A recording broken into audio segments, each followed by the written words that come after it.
আসসালামু আলাইকুম প্রিয় শিক্ষার্থীরা, তোমরা সবাই কেমন আছো? আমি রাবিয়া খাতুন নবায়ন উচ্চ বালিকা বিদ্যালয় থেকে তোমাদের আজ নবম দশম শ্রেণীর অর্থনীতির দ্বিতীয় অধ্যায়ের অর্থনৈতিক কার্যাবলী সম্পর্কে আমি তোমাদের আজ পড়াবো। তাহলে আজ আমাদের টপিকস হচ্ছে অর্থনৈতিক কার্যাবলী।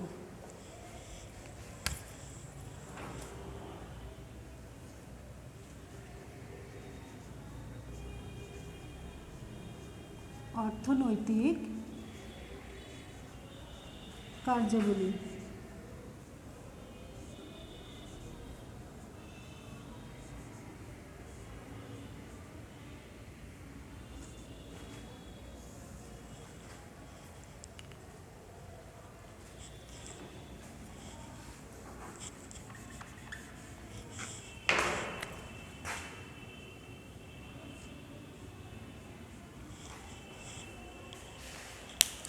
দেখো, অর্থনৈতিক কার্যাবলী বলতে আমরা কি বুঝি? আমরা কিন্তু প্রত্যেকেই কোনো না কোনো কাজের সাথে জড়িত। আমাদের জীবন নির্বাহ করার জন্য প্রত্যেকেই কোনো না কোনো কাজ করে থাকে। কিন্তু আমাদের দেখো, আমরা যে সমস্ত কাজ করে থাকি সেগুলো কিন্তু সব কিছুকেই আমরা অর্থনৈতিক কার্যাবলী বলতে পারি না। অর্থনৈতিক কার্যাবলী হতে হলে তা অবশ্যই যে কাজ করার মাধ্যমে আমরা অর্থ উপার্জন করে থাকি সেগুলোকে আমরা অর্থনৈতিক কার্যাবলী বলতে পারি। আর যে কাজ করলে আমরা কোনো অর্থ উপার্জন করি না কিন্তু সেগুলো থেকে আমরা বিভিন্ন সেবা পেয়ে থাকি, সেটাকেই হচ্ছে আমরা অর্থনৈতিক কার্যাবলী বলি। যেটা থেকে আমরা অর্থ উপার্জন করি না, যে কাজের মাধ্যমে, তাকে কখনোই অর্থনৈতিক কার্যাবলী বলা যাবে না। অর্থনৈতিক কার্যাবলী দেখো, আমাদের বিভিন্ন ধরনের বিভিন্ন পেশা করে থাকে। কেউ চাকরি করে, কেউ ব্যবসা করে, কেউ কৃষিকাজ করে, কেউ হচ্ছে ডাক্তার, কেউ নার্স, বিভিন্নজন বিভিন্ন পেশা, কেউ রাজমিস্ত্রি, কেউ হচ্ছে কুমার কামার, বিভিন্নজন পেশার মানুষ তাদের জীবিকা বিভিন্ন কাজ করে জীবিকা নির্বাহ করে থাকে। এগুলোকে আমরা অর্থনৈতিক কার্যাবলী বলি। আর দেখো, যদি সন্তান লালন পালন করে, কোনো কেউ যদি অসুস্থ হয়ে পড়ে তার যদি সেবা করা হয়, কেউ খেলাধুলা চিত্ত বিনোদনের জন্য বিভিন্ন ধরনের খেলাধুলা করে মানুষকে আনন্দ দিয়ে থাকে, তার বিনিময়ে সে কোনো অর্থ পায় না, কিন্তু সেটাকে কিন্তু অর্থনৈতিক কার্যাবলী বলা যাবে না। তাহলে শিক্ষার্থীরা দেখো, আমাদের অর্থনৈতিক কার্যাবলীকে আমরা আবার দুভাগে ভাগ করে থাকি। অর্থনৈতিক কার্যাবলীটা হচ্ছে দুই প্রকার। অর্থনৈতিক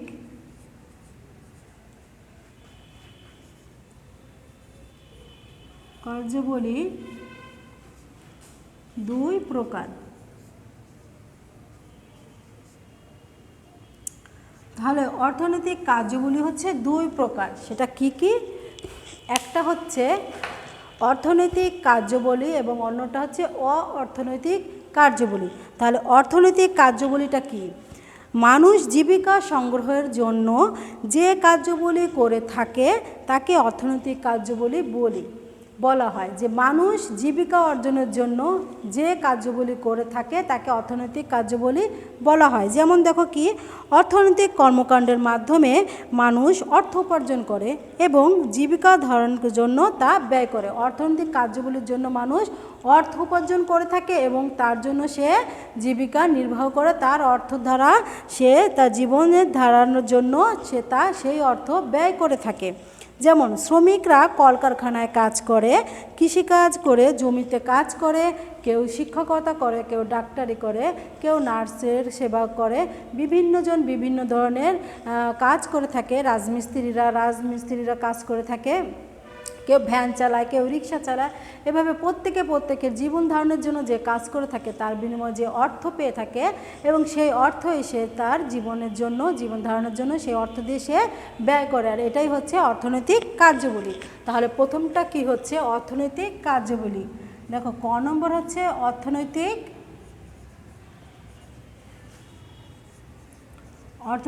কার্যাবলী।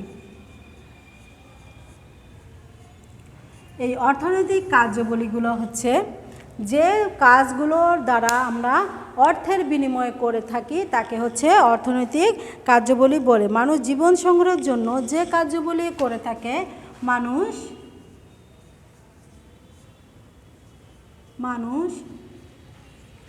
জীবন সংগ্রামের মানুষ যে জীবন সংগ্রামের জন্য যে কাজ করে থাকে এর জন্য যে কাজ করে থাকে তাকে অর্থনৈতিক কার্যাবলী বলা হয়। তাকে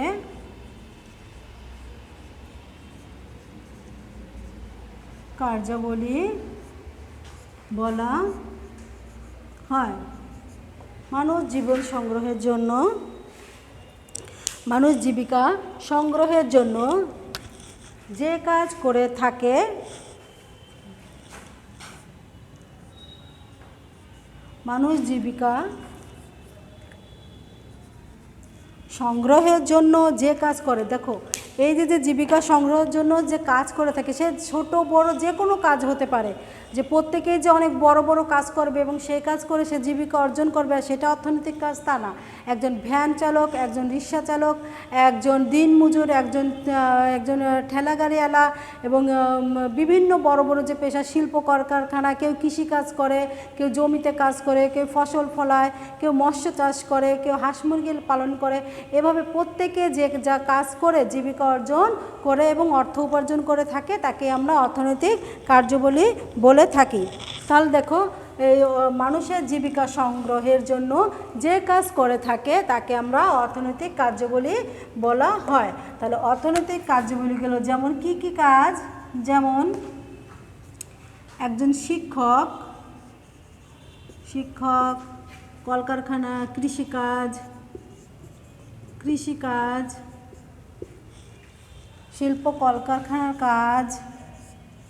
শিল্প কলকারখানার কাজ, ডাক্তারের সেবা, নার্সের সেবা, রাজমিস্ত্রি ইত্যাদি বিভিন্ন ধরনের কাজ হতে পারে যা করে মানুষ জীবিকা অর্জন করে, তাহলে তাকে আমরা অর্থনৈতিক কার্যাবলী বলে থাকি। এবার দেখো দ্বিতীয়টা হচ্ছে অ-অর্থনৈতিক কার্যাবলী। অ-অর্থনৈতিক কার্যাবলী,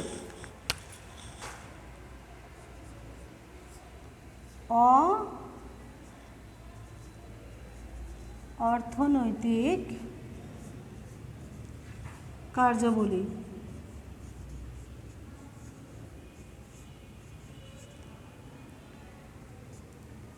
অ-অর্থনৈতিক কার্যাবলীটা কি? যে সমস্ত অর্থনৈতিক কর্মকাণ্ডের মাধ্যমে মানুষ অর্থ উপার্জন করতে পারে না তাকে হচ্ছে আমরা অর্থনৈতিক কার্যাবলী বলি। যে সমস্ত কর্মকাণ্ডের মাধ্যমে মানুষ অর্থ উপার্জন করতে পারে না, দেখো যে সমস্ত কার্যাবলীর মাধ্যমে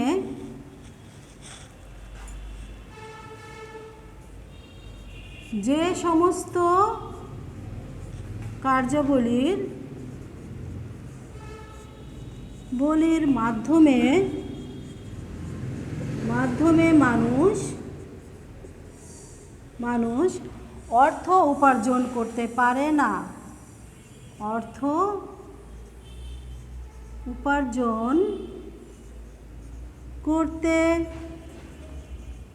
না, তাকে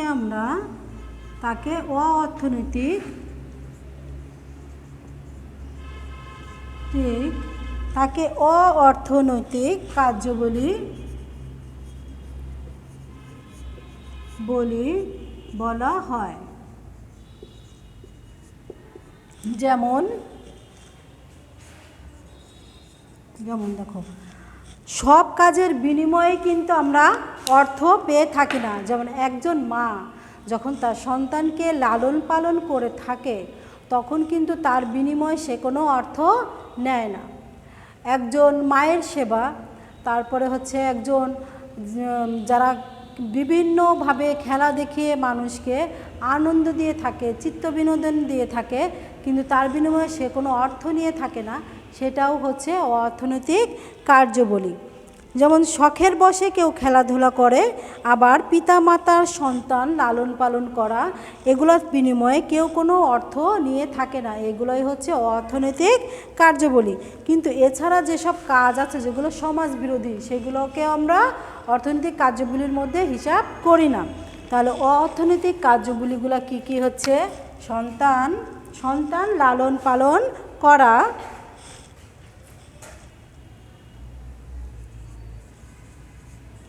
সন্তান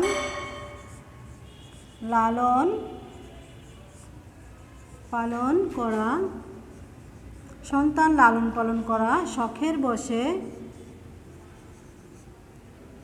শখের বশে খেলাধুলা করা,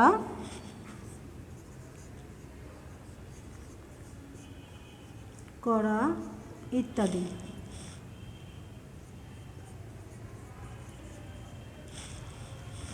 পিতামাতা অনেক আদরের সাথে তাদের সন্তানকে মানুষ করে, তার অনেকটা সময় মা তার সন্তানের পিছে ব্যয় করে, কিন্তু এর জন্য সে কোনো অর্থ পেয়ে থাকে না, সে কোনো অর্থও নেয় না, এবং এটাই হচ্ছে অর্থনৈতিক কার্যাবলী। কিন্তু এটা একটা কাজ।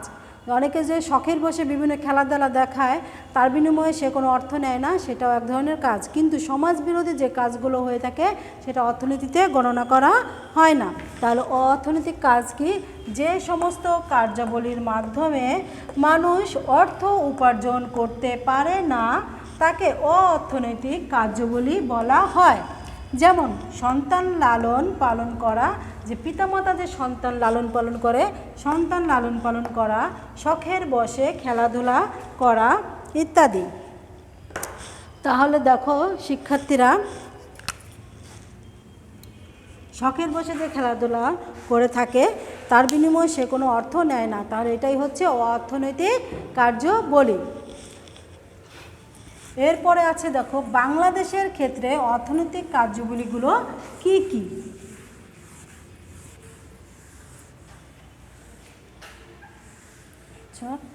বাংলাদেশের ক্ষেত্রেও অর্থনৈতিক কার্যাবলী আছে। বাংলাদেশ একটি উন্নয়নশীল দেশ। অন্যান্য দেশের তুলনায় বাংলাদেশেরও এখনও অতটা উন্নত হয়নি। বাংলাদেশে একটি উন্নয়নশীল দেশ হিসেবে গণনা করা হয়ে থাকে, এশিয়ার দেশগুলোর মধ্যে উন্নয়নশীল দেশ। এদেশের অর্থনীতি মূলত কৃষির উপরই নির্ভরশীল। অধিকাংশ লোকই কৃষিকাজ করে জীবিকা নির্বাহ করে থাকে, কিন্তু এখন বর্তমানে কৃষি ছাড়াও শিল্প খাতেও অনেক অবদান রয়েছে। তাহলে বাংলাদেশের অর্থনৈতিক কার্যাবলী, বাংলাদেশের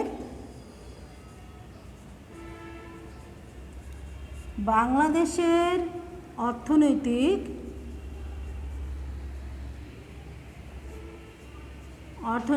কার্যাবলী।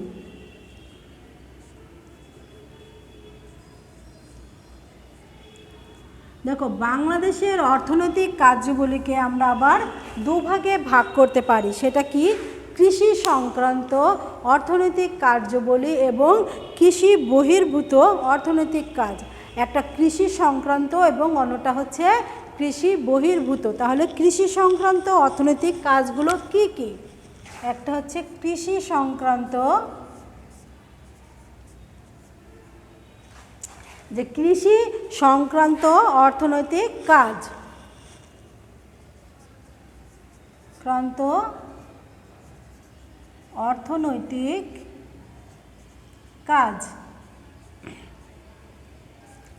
দেখো কৃষি সংক্রান্ত অর্থনৈতিক কাজগুলো কি কি? যে আমাদের দেশের অধিকাংশ লোকই কৃষির উপর নির্ভরশীল। কেউ হচ্ছে কৃষি কাজ করে, কেউ মৎস্য চাষ করে, কেউ ফুলের চাষ করে, কেউ হচ্ছে হাঁস মুরগি পালন করে, কেউ হচ্ছে বাগান করে, বিভিন্নভাবে সে কৃষিকাজ করে তার জীবিকা নির্বাহ করে থাকে। এবং কৃষিকাজ করেই প্রায় 75 থেকে 80% লোকই কৃষিকাজ করে প্রত্যক্ষ এবং পরোক্ষভাবে কৃষির উপর নির্ভরশীল। আমাদের দেশের দেখো এই যে জনসংখ্যার প্রায় 50% শ্রমিকই এ খাতে নিয়োজিত, শ্রমশক্তির প্রায় 50% শ্রমিকই এ খাতে নিয়োজিত, প্রত্যক্ষ বা পরোক্ষভাবে সবাই কৃষির উপর নির্ভরশীল। তাহলে কীভাবে কৃষিকাজ করা যায়? বীজ বপন, তারপর জমি চাষ করে, বীজ বপন করে, সার, কীটনাশক, পানি সেচের ব্যবস্থা, বিভিন্ন প্রকারের বীজ, উন্নত মানের ট্রাক্টর দিয়ে বা লাঙলের মাধ্যমে জমি চাষ করা, তারপরে হচ্ছে পানি সেচের ব্যবস্থা করা, ওষুধ ছিটানো, ফসল কাটা, ফসল বিক্রি, তারপরে হচ্ছে পশুপালন, মাছ চাষ, মাছ ধরা, বিভিন্ন ধরনের কাজ হচ্ছে হয়ে থাকে, এই কৃষিকাজ হয়ে থাকে। তরিতরকারি, ফলমূল উৎপাদন ও বিক্রয়ের মতন কাজগুলো কৃষিখাতের অন্তর্ভুক্ত। তাহলে দেখো কত কাজ করা হচ্ছে কৃষিখাতের মধ্যে, যে বীজ বপন করছে, বীজ বপন, পানি সেচ, সার দেওয়া, তাহলে কৃষি সংক্রান্ত কাজগুলোর মধ্যে কি কি কাজ করে থাকে? বীজ বপন,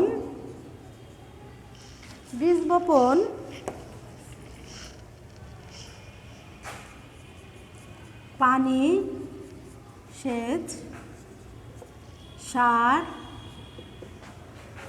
কীটনাশক, বীজ বপন করে, সার, কীটনাশক, ওষুধ ছিটানো, পানি সেচ, বীজ বপন, জমি চাষ, ফসল কাটা,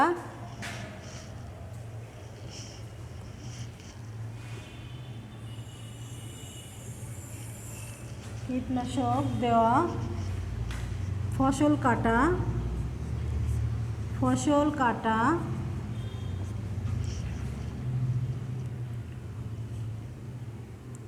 ওষুধ দেওয়া, ফসল কাটা, ঔষধ দেওয়া, কীটনাশক ঔষধ দেওয়া, তারপরে হচ্ছে ফসল বিক্রি,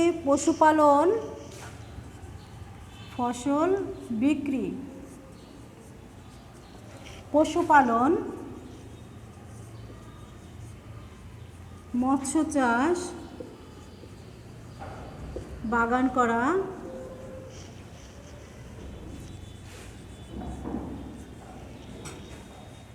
ফলের চাষ,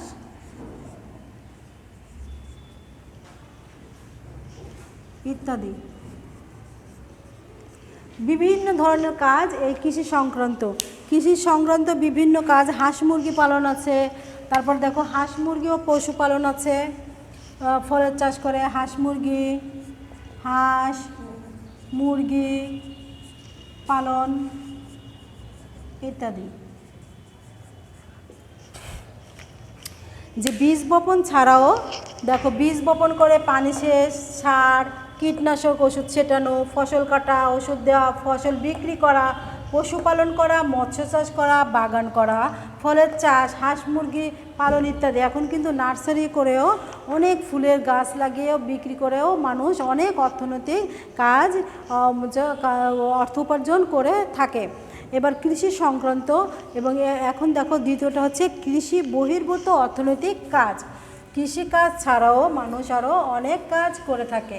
তাহলে বাংলাদেশে একটি হচ্ছে কৃষি সংক্রান্ত অর্থনৈতিক কাজ এবং দ্বিতীয়টি হচ্ছে কৃষি বহির্ভূত অর্থনৈতিক কাজ। তাহলে 2 নম্বরটা হচ্ছে কৃষি বহির্ভূত অর্থনৈতিক কাজ, একটা হলো কৃষি সংক্রান্ত কাজ এবং অন্যটি হচ্ছে কৃষি বহির্ভূত অর্থনৈতিক কাজ।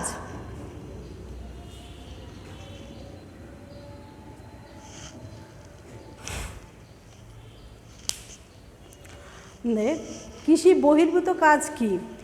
কৃষিকাজ ছাড়াও এদেশের মানুষের অর্থনৈতিক কাজগুলো হলো পোশাক শিল্পের কাজ, বিভিন্ন আমরা আগে যে বলে এসেছি যে অনেকে অনেক ধরনের পেশা করে থাকে। তাহলে কি কি?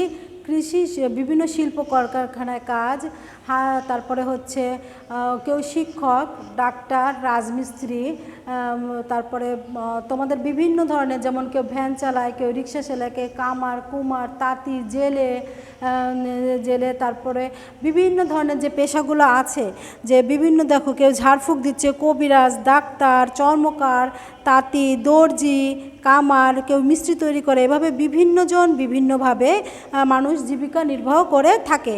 অন্যান্য দিকে ডাক্তার, কবিরাজি, ঝাড়ফুঁক, বন্যপ্রাণীর খেলা দেখানো ইত্যাদি কাজের মাধ্যমেও জীবিকা নির্বাহ করে থাকে। তাহলে কৃষির বহির্ভূত অর্থনৈতিক কাজগুলো কী কী? কৃষিকাজ ছাড়া অন্যান্য যে পেশাগুলো রয়েছে তাদেরকে আমরা কৃষি বহির্ভূত অর্থনৈতিক কাজ বলে থাকি। তাহলে দেখো, পোশাক শিল্পের কাজ, পোশাক শিল্পের কাজ, পোশাক শিল্পের কাজ, পোশাক শিল্পের কাজ বিভিন্ন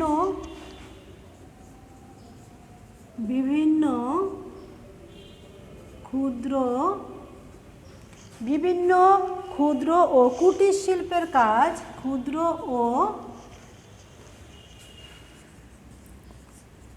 কুটির শিল্পের কাজ ডাক্তার, নার্স, শিক্ষক,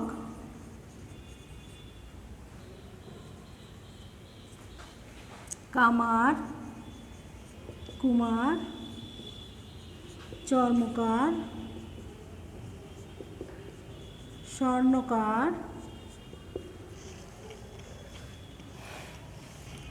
জেলে, বিভিন্নজন, জেলে, কামার, কুমার, স্বর্ণকার, তাঁতি, কাঠুরিয়া, ফেরিওয়ালা, তাঁতি, ফেরিওয়ালা,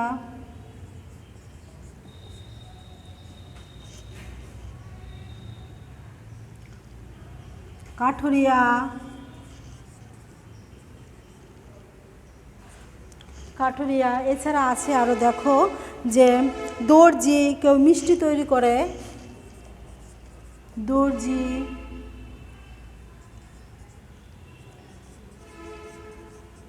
মিষ্টি তৈরি ইত্যাদি।